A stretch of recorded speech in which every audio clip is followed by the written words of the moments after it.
Chapter the first, in which I sneeze, wheeze, and curse much. If it weren't for the archers, the pagan Scots would pour over the border and kill us all. It'd be worse than the plague that took my mother and sister 8 years ago. Good aunt says the plague should have taken me because I'm so useless. Father says I may be different, but I have as much right to live as anyone. And he says, when I find my calling, I'll prove it. I've already found my calling. I'm an archer. I've been practicing since we lost a third of the village in that plague. Back then, I was a puny, pale, sickly boy, barely 5 years old. Now I'm almost 13, and still puny, sickly, and pale as milk. A few people say being tiny and white as an angel is a good omen, but far more say I'm evil, that I was the cause of that plague, and that they see the devil in my eyes. If they do, I didn't put him there. I'm no devil, nor am I a tiny angel. Underneath my odd-looking outside, I'm just me, Adrian, a boy. Well, almost a man. They'll see. I pick up my bow. The ash wood feels firm yet flexible in my hand. The weight is perfect. I made it myself, mostly. It's a precision weapon. It's not near as big as a longbow, of course, but I can dart in and out and reload faster than the 5 or 6 times per minute a longbow archer can handle. I draw back my bow and aim. My left eye is weaker, so I only use my right, and on a sunny day like today, I spread dirt under my eyes to cut the glare so I don't have to squint as much. I may be called Badger, but I can hit my target every time.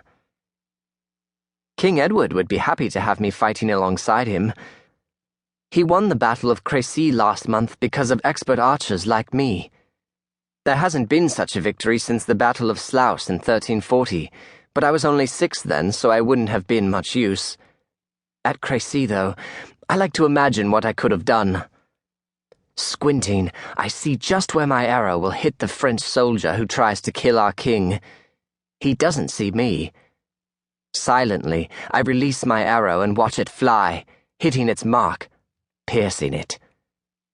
I imagine the cheers from the whole army. Adrian of Ashcroft has saved us! But a real voice booms in the distance. Adrian! Coming, father. Quickly, I pull my arrow from its target, which, in truth, is only the birch tree I use for target practice. I hide my bow and arrows in its hollow trunk. Father still doesn't know I practice archery, but he knows what a fine shot I am. And he knows how much I want to be apprenticed to the bowyer and make bows myself. Everyone in the village says the bowyer is a good, fair, and honest man. That's true, but he's also my father. Oh, I know it's unusual to be apprenticed to your own father, but since he won't send me away, he's so overprotective. What benefit is there? And I know he thinks I'm small and weak, in body as well as mind, thanks to good aunt, but I'm not wasting any more of my time at that stupid school. Fleeing the woods down the hill, I see father standing outside our shop. I run as fast as I can, tripping on a tree root. Though I keep from falling, my arms flail as wildly as a goose's wings. Father's shoulders droop. His head drops too as I speed up to show him how able I really am, although my chest squeezes and the wheezing starts. Panting, I stumble in front of him. Yes, father?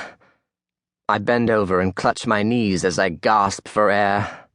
I sound like a yelping dog. Father looks away. As always, he gives me time for the air to return to my lungs. I try to slow my breathing as I listen to Peter the journeyman inside the shop sorting through the arrow tips, finding just the right one to attach to a shaft. Father trains Peter to make arrows, although bow-making is his prime profession. When I raise my head and squint past Father, I see Peter hold up a pointed tip. The sun streams through the door and glints on the steel, and I want to be where Peter is right now, doing something useful, not like me. I stand up as tall as possible.